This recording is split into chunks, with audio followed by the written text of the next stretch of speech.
Bueno, compañeros, feliz día e inicio del mes de marzo.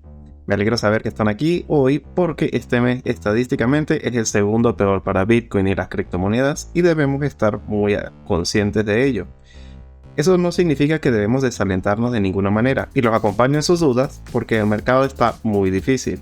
El que les diga lo contrario es porque simplemente no está consciente de todo lo que pasa en los mercados financieros. Pero lo que ocurre afuera solo nos afecta si tomamos malas decisiones. Depende de nosotros y de nadie más cómo la volatilidad en los mercados nos afecta. Cuenten conmigo para responder sus dudas en este proceso, que ya vendrán tiempos mejores donde el mercado esté más claro y valga la pena asumir muchos más riesgos. Ahora bien, quiero comentarles algo muy importante sobre este mes. Hasta donde he podido observar, no tengo un estudio a la mano para afirmar lo que les voy a decir, pero he notado que este mes es muy negativo para la renta fija en Estados Unidos. Y eso puede ser por el cierre anual de la balanza comercial en Japón.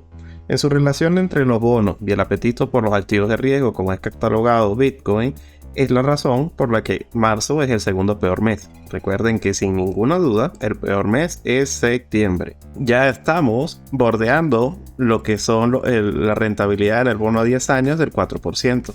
Es más, para el día de hoy estamos viendo cómo todos los bonos están cayendo, aunque eso no es raro. Pero el hecho de que estemos tan cerca del 4% es lo que me preocupa.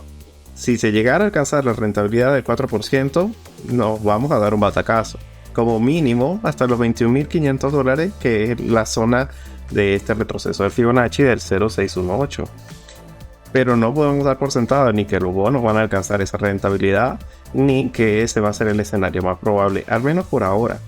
Todo va a depender precisamente de una noticia fundamental que voy a estar compartiendo con ustedes en un momento. Pero es importante porque esto no es necesariamente para hoy, sino para todos los días durante el mes de marzo. ¿Qué puede ser entonces, como les estoy diciendo, el catalizador que tal vez el día de hoy mismo nos estuviera llevando a esa rentabilidad? Evidentemente lo vamos a encontrar, es aquí, en investing.com, en el calendario económico.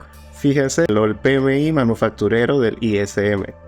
Si llegáramos a ver que el PMI sale por encima de 50, fíjense que esta es la previsión 48, un poco mejor que el mes anterior, que fue 47.4, pero es que previsiones en el PMI que se encuentren por debajo de 50 significa que estadísticamente se están haciendo menos compras o se están haciendo menos inversiones. Hay una debilidad generalizada en el sector manufacturero. En otras palabras, no necesariamente recesión, pero es un buen síntoma de decir que hay problemas. Recuerden que cuanto peor, mejor, porque en la medida en la que los PMI salen mal, la Fed no tendría más fuerza para poder seguir subiendo las tasas de interés.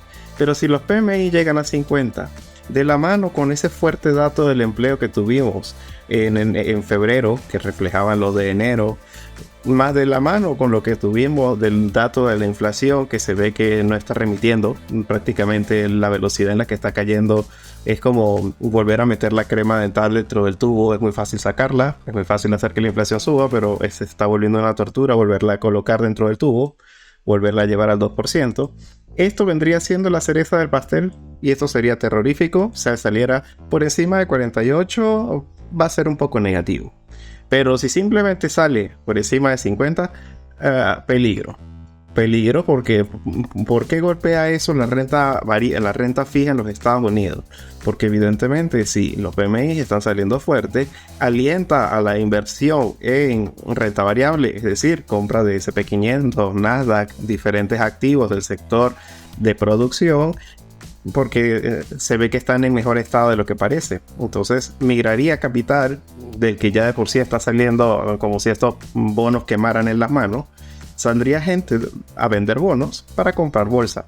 Caería más la rentabilidad, llegarían hasta el 4% y eso golpearía realmente muy fuertemente en el mediano o corto plazo los activos de riesgo como las criptomonedas.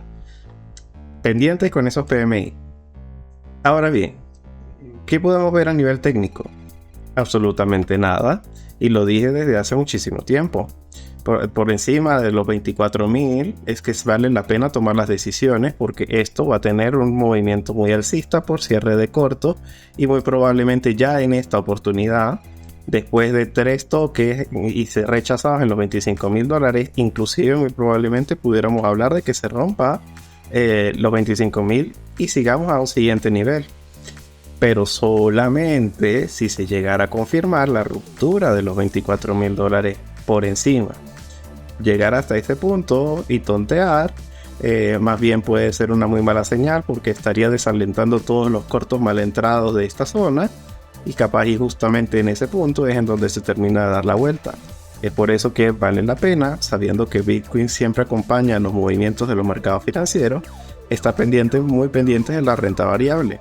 Una ruptura falsa al alza y ver que los bonos se están desplomando con fuerza, ya sería muy mal indicativo de que esto va a tener movimiento alcista.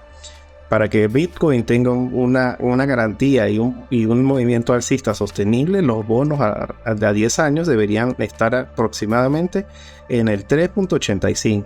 Es decir, caer sus rentabilidades y subir su cotización un poco más. Ese viene siendo lo que puede ser el escenario alcista, o el escenario donde nos acercamos primero a los $24.000. Pero pues que por la parte de abajo, dándole un poco más de margen, los $22.800 es la zona más clave, más cumbre que podemos estar observando. Una caída hasta ese punto y tontear, tan capaz y simplemente liquida la mayoría de las posiciones alcistas que están intentando anticiparse a un movimiento que aún no hay ninguna pista de cuál dirección va a tener. Y luego capaz y les da la razón, dependiendo de si los PMI terminan saliendo destrozados muy por debajo de 48. Eso sería realmente muy fabuloso, porque pondría de rodillas a la Fed y no podría seguir subiendo mucho más las tasas de interés. Pero el escenario contrario, en donde simplemente rompe los 22.800 y se queda muy cerca, pero por debajo de esta área de que antes era soporte, ya vendría condenando el precio a tener realmente una caída hasta ese retroceso del Fibonacci que les estoy comentando en los 21.500. Perfecta zona de cierre de cortos, toma de beneficio, y que va a sostener el precio al menos momentáneamente. Eso viene siendo lo más importante que tenemos que tener en cuenta, pero yo quiero que se lleven muy en mente la idea con la que quise comenzar este video. No asuman más riesgos de los que deberían cuando el mercado no está las pistas necesarias para tomar las decisiones correctas. Vendrán mejores oportunidades cuando ocurran esas rupturas en estas zonas clave.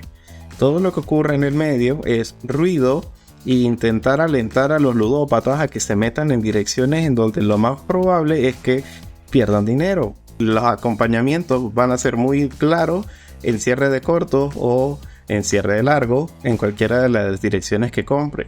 Y es también evidente que va a ocurrir ese movimiento en el precio de Bitcoin a consecuencia de lo que está ocurriendo en el resto de los mercados. Es decir, en ese mismo momento seguramente el dólar index esté subiendo, el S&P 500 esté perdiendo los 3.950 y los bonos estarán en el 4%.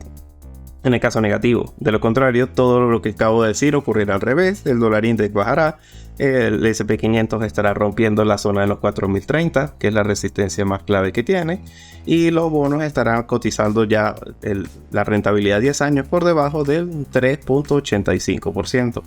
Lo mejor que se puede hacer en estos casos es intentar informarse un poco más y dedicar el tiempo, en vez de asumir riesgos innecesarios, a aprender.